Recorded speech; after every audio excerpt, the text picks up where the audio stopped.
तुम्हें बात करने की जरूरत है, वहां जाने की जरूरत नहीं है। क्या तुम्हें उससे मिलने की जरूरत है? मुझे पढ़ने की जरूरत है, मुझे 50 रुपया चाहिए। सो फ्रेंड्स, इस तरह के सेंटेंस को इंग्लिश में कैसे बोलेंगे? सो आज का वीडियो इसी के बारे में। So let's get started. But शुरू करने से पहले अगर आप हमारे चैनल पर नए हैं तो जल्दी से हमारे चैनल को सब्सक्राइब कर लीजिए और सब्सक्राइब के बगल में बेल आइकन को क्लिक कर दीजिए ताकि हमारी आने वाली हर लेटेस्ट वीडियो सबसे पहले आप तक। Thank you.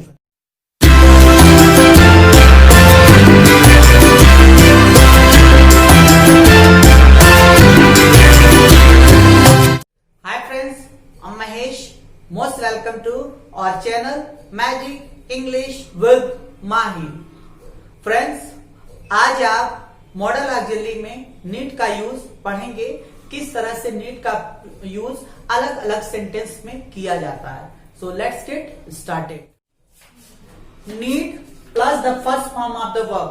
फ्रेंड्स, इसका हिंदी में मतलब होता है ने की जरूरत है या ने की आवश्यकता है। सो फ्रेंड्स, इसका मतलब आपको नीड और वर्ब का फर्स्ट फॉर्म तभी लगाना है जब हिंदी में ने, ये ने शब्द आना चाहिए। ने की जरूरत है, ने की आवश्यकता है, तो आप हमेशा नीड प्लस वर्ब का फर्स्ट फॉर्म यूज करेंगे। और फ्रेंड्स, इसमें एक इंपॉर्टेंट बात जो आपको हमेशा याद रखना है, अगर सेंटेंस अफर्मेटिव है, एक बार फिर से कह रहे हैं, अगर सेंटेंस अफर्मेटिव है तो आपको हमेशा नीड लगा के और टू लगाना है, तब वर्ब का फर्स्ट फॉर्म, मतलब नीड टू वर्ब का फर्स्ट फॉर्म। और अगर सेंटेंस अफर्मेटिव को छोड़कर कोई दूसरा है तो आप नीड के बाद डायरेक्ट वर्ब लगाएंगे, टू नहीं लगाएंगे। मीन्स ये नियम होता है कि नीड और एक और मॉडल ऑक्सिलरी है डेयर, ये दोनों के अफर्मेटिव में वर्ब आने पर टीओ, टू का प्रयोग जरूर करते हैं। फ्रेंड्स, तो आइए एग्जाम्पल के माध्यम से आपको जल्दी से समझ में आएगा। जैसे हमने कहा तुम्हें पढ़ने की जरूरत है, पहले पहचान देख लीजिए। पढ़ने, ने, पढ़ने, ने की जरूरत है या पढ़ने की आवश्यकता है, तो ये ने की जरूरत है तो क्या लगाएंगे? नीड और वर्ब का फर्स्ट फॉर्म। तुम्हें पढ़ने की जरूरत है तो क्या हो जाएगा? You need to read. अब देखिए, नीड के बाद यहाँ पे टू लगा है। क्यों टू लगा है? क्योंकि ये अफर्मेटिव है। फ्रेंड्स, अगर यही नेगेटिव होता तो टू नहीं लगता, ये नियम है। जैसे होता है तुम्हें पढ़ने की जरूरत नहीं है तो क्या होता है? You need not read, means you need not read. तो यहां देखिए टू नहीं लगा। जानते यहां पर टू क्यों नहीं लगा? क्योंकि ये नेगेटिव सेंटेंस है। टू का प्रयोग केवल अफर्मेटिव में किया जाता है, केवल और केवल अफर्मेटिव में। फिर जैसे हमने कहा कि उसे अंग्रेजी बोलने की जरूरत है, देखिए ये भी अफर्मेटिव है, टू लगेगा। तो शी नीड्स, NEEDS, इसमें नीड्स लगेगा क्योंकि ता है प्रेजेंट डिफिनिट से इसका रिलेशन होता है। She needs to speak English. अब देखिए टू लगा, उसे बोलने की जरूरत नहीं है तो she need not to speak.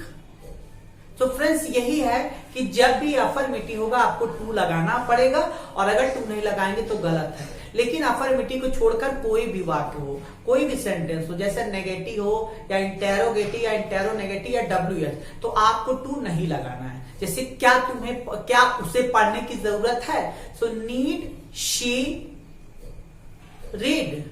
क्या उसे पढ़ने की जरूरत नहीं है? Need she not read. और फ्रेंड्स, इसमें की और इंपॉर्टेंट बात, अब जैसे हम कहें कि मुझे 10 रुपया चाहिए, तो यहां देखिए नीड चाहिए या जरूरत है, आवश्यकता है।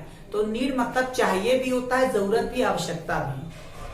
पर इसमें टू नहीं लगा रहे हैं। उसे 10 रुपया चाहिए, तो ही नीड्स 10 रुपीज। ये तो अफर्मेटिव, उसे 10 रुपया चाहिए, अफर्मेटिव है, पर टू नहीं लगा। कारण क्योंकि नीड के बाद 10 रुपीज जो आया है वो 10 रुपीज आपका वर्ब नहीं है, वो तो नाउन है। वर्ब आएगा तभी टू लगेगा अफर्मेटिव में। पर अगर अफर्मेटिव सेंटेंस है पर वर्ब नहीं आया है तो टू का यूज नहीं करेंगे। जैसे मुझे मोबाइल चाहिए तो आई नीड टू मोबाइल नहीं बोलेंगे। क्यों टू नहीं लगा रहे हैं? क्योंकि मोबाइल आपका वर्ब नहीं है। सो आई नीड मोबाइल बोलेंगे, ये करेक्ट हो जाएगा। पर हम कहते हैं कि मुझे खेलने की जरूरत है, सो आई नीड टू प्ले, यहां टू लगा दिया अफर्मेटिव में क्योंकि खेलना एक क्रिया है। सो इट मीन्स फ्रेंड्स, जब भी अफर्मेटिव सेंटेंस होगा और वर्ब आएगा तो आपको हमेशा टू लगाना है और वर्ब का फर्स्ट फॉर्म, हमेशा वर्ब का फर्स्ट फॉर्म। अब आइए कुछ और एग्जांपल्स लेते हैं। जैसे हमने कहा उसे दौड़ने की जरूरत है, ही नीड्स टू रन, मुझे दौड़ने की जरूरत है, आई नीड टू रन।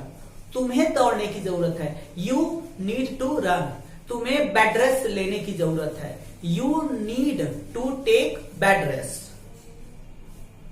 पिताजी को आराम करने की जरूरत है, my father needs to take rest. तुम्हें चाय पीने की जरूरत है, you need to take tea, या फिर you need to have T.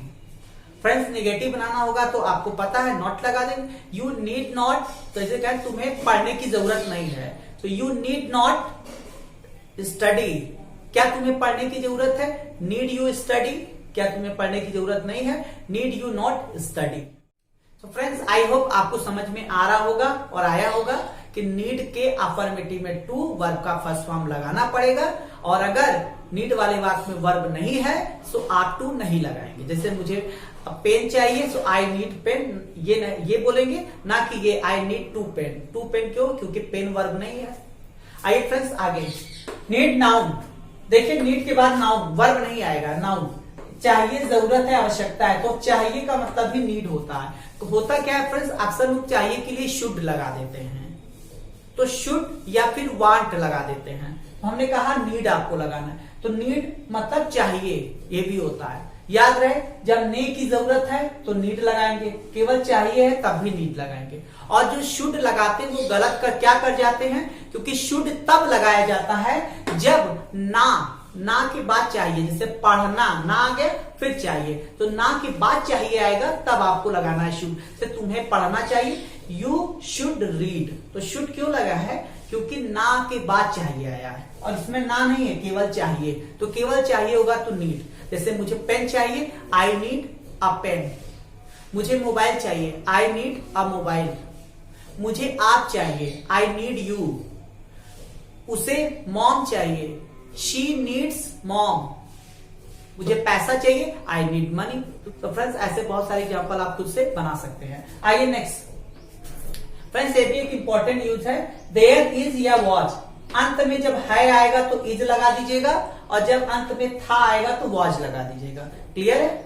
और उसके बाद नो नीड लगाना है, और नो नीड के बाद टू जरूर लगाना। याद रहे फ्रेंड्स, टू जरूर लगाना है यहाँ पे। अभी तक हमने बताया था टू का प्रयोग केवल अफर्मेटिव में होता है, लेकिन टू का प्रयोग अब नेगेटिव में होगा। लेकिन जब वहां पे आपका देयर से शुरू होगा तो टू जरूर लगाना है। ये पूरा एक स्ट्रक्चर ही हमने बना दिया कि देयर इज या देयर वाज नो नीड। जब देयर से वाज शुरू होगा तो टू लगा के फर्स्ट फॉर्म लगाना पड़ेगा, निगेटिव है तब भी। और अभी मैंने आपको बताया था केवल अफर्मेटिव में टू लगता है, पर अब नेगेटिव में बता रहे, पर देयर से वाज, देयर से सेंटेंस आपका शुरू है। अगर यू होता, आई होता, कोई नाउन होता, प्रोनाउन होता, तो तब टू नहीं लगता निगेटिव में। तो इसका मतलब देख लीजिए, ने। फ्रेंड्स, ये जो ने लिखे आना चाहिए, ने की आवश्यकता, ने की जरूरत। जैसे पढ़ने की आवश्यकता है, पढ़ने की जरूरत है, बोलने की आवश्यकता है, बोलने की जरूरत है, कहने की आवश्यकता है, कहने की जरूरत है। ऐसे सेंटेंस में आपको देयर इज या there was no need to लगाना पड़ेगा। फॉर एग्जाम्पल, पढ़ने की कोई जरूरत नहीं है तो क्या बोलेंगे, there is no need to study. There is है, अगर पढ़ने की कोई जरूरत नहीं थी आ गया तो वाज, देयर वाज, तो there was no need to study. हमने कहा बोलने की कोई जरूरत नहीं है, there is no need to speak. Friends, फिर जैसे हम कहें थैंक यू कहने की कोई जरूरत नहीं है, there is no need to say thanks या फिर थैंक यू। सॉरी बोलने की कोई जरूरत नहीं है, there is no need to say sorry. यहां आने की कोई जरूरत नहीं है, हमेशा नहीं के साथ ही बनाना है। तो there is no need to come here. वहां जाने की कोई जरूरत नहीं है। There is no need to go there. तो एक बार और देयर लगाएंगे वहां के लिए, ये देयर केवल एज ए सब्जेक्ट बना है। सो फ्रेंड्स यहां कोई के लिए आपको एनी नहीं लगाना है। ये जो आप नो लगाए हैं इसी का मतलब है कोई नहीं, दोनों हो गया। कोई आएगा तब भी आपको नो ही लगाना है, और अगर कोई नहीं आएगा तब भी आप नो। हिंदी में कोई लिखा है तो नो लगाएंगे, कोई नहीं लिखा है तो भी नो, क्योंकि कोई नहीं के लिए नो लगाएंगे और अगर नहीं लिखा है तब भी नो लगाएंगे। और एग्जाम्पल फ्रेंड्स, जैसे हम कहें कि ज्यादा मक्खन पालिश लगाने की कोई जरूरत नहीं है, तो क्या बोलेंगे? There is no need to butter a lot. झूठ बोलने की जरूरत नहीं है। There is no need to tell a lie. तो फ्रेंड्स आप देख सकते हैं यहाँ स्क्रीन पर कुछ एक्सरसाइज हमने दिया हुआ है जो आपको कमेंट बॉक्स में बताना है। सो फ्रेंड्स आई होप आपको समझ में आ रहा होगा, आया होगा। प्रैक्टिस कीजिएगा, practice makes a man perfect. So thank you friends. तो फ्रेंड्स इस तरह के बहुत सारे एग्जाम्पल आप खुद से बना सकते हैं। आपको समझ में आया होगा। अगर वीडियो पसंद आया होगा तो लाइक कीजिएगा, शेयर कीजिएगा, अपने सभी ग्रुप में शेयर कीजिएगा। फ्रेंड्स आप मुझे इंस्टाग्राम पर भी फॉलो कर सकते हैं मैजिक इंग्लिश विद माही के नाम से, और फेसबुक पर भी मुझे फॉलो कर सकते हैं मैजिक इंग्लिश विद माही के नाम से। Thanks for watching this video. Thank you.